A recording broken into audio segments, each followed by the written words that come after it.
আসসালামু আলাইকুম। মেদারজ এগ্রো মাল্টা বাগান থেকে সরাসরি আপনাদের সাথে যুক্ত হয়েছি। কিন্তু এই যে দেখেন,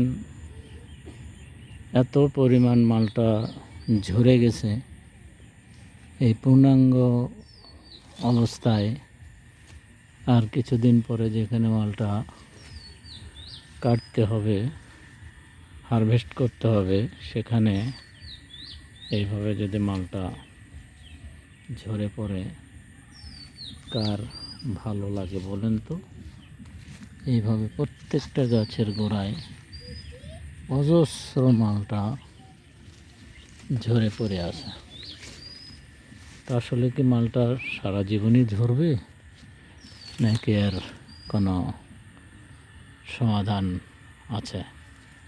যদি কারো কোনো কাছে এমন কোনো উপায় থাকে যে মালটা ঝরা রোধ করা, প্লিজ আমাকে জানাবেন দয়া করে। কারণ এইভাবে মালটা ঝরে যাওয়া আসলেও খুবই খারাপ লাগে। প্রত্যেকটা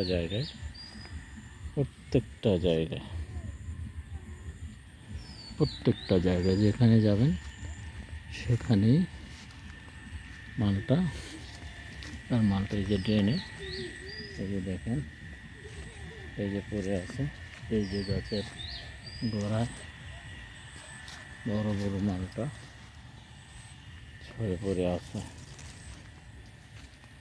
তো যদি কারো কাছে কোনো উপায় থাকে মালটা ঝরা রোধ করার, কোনো মেডিসিন বা কোনো পদ্ধতি থাকলে আমাকে জানাবেন প্লিজ।